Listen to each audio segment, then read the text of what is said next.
Image, HBO Game of Thrones has never been about giving readers or viewers what they most want. Its author and screenwriters prefer to build fan expectations, then overturn them for narrative impact and, sometimes, pure shock value. Yet, fans maintain hope that at least a few of the characters will reach a satisfying, well-deserved ending. So it's time for the return of Game of Thrones Hope Chest, the weekly poll where we put all of our hopes together in one place. We aren't asking what you think is going to happen on Game of Thrones.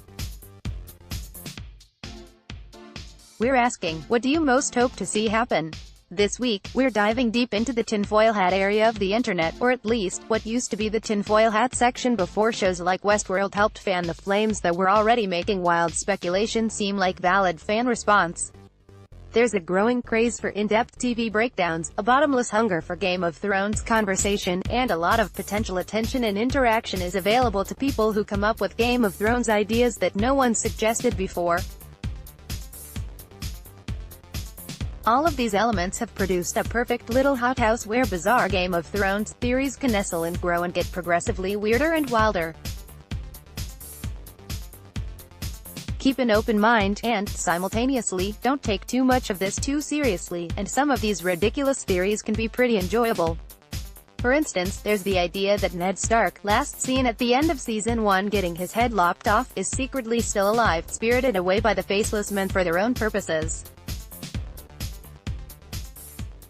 Another theory is that Robert Baratheon is still alive and plotting against his enemies, given that, in Game of Thrones, you can't trust an apparent death if you don't see the corpse with your own eyes. Obviously, there are people who believe Littlefinger is still alive since he's such a clever, cautious schemer, and he obviously must have foreseen everything that happened in Season 7. The idea that Bran Stark is the Night King has long been a popular source of speculation. So has the theory that Winterfell holds more dragon eggs, which could eventually hatch and become part of the final war for the Iron Throne. There are still any number of theories about secret blood relationships in Westeros. Could Mira be Jon Snow's twin sister? Could Tormund Giantsbane be Lyanna Mormont's father? The theories get even wilder from there. Maybe it's possible that Daenerys Targaryen will eventually learn to time travel and give herself advice from the future. Is Westeros just another Delos Park in Westworld? Above all, everyone's favorite thoroughly backed up, solidly explained, but still nutcakes idea that the Spider, eunuch master of Whisperers, is secretly a merman? Here's the joy of the Game of Thrones Hope Chest. We don't have to worry for a moment about which of these ideas is actually remotely plausible, given the evidence at hand. Though it's worth noting that every one of these theories has at least a few carefully scrabbled together pieces of evidence to back them up, even if it just amounts to offhand comments that were creatively misinterpreted.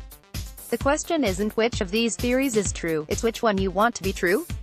Would any of them make for a better or more enjoyable story in your eyes? 14%, 139 votes, 1%, 14 votes, 6%, 63 votes, 37%, 359 votes, 17%, 171 votes, 3%, 35 votes, 3%, 29 votes, 1%, 10 votes, 6%, 64 votes, 5%, 50 votes, 1%, 17 votes, 951 votes. Total vote now.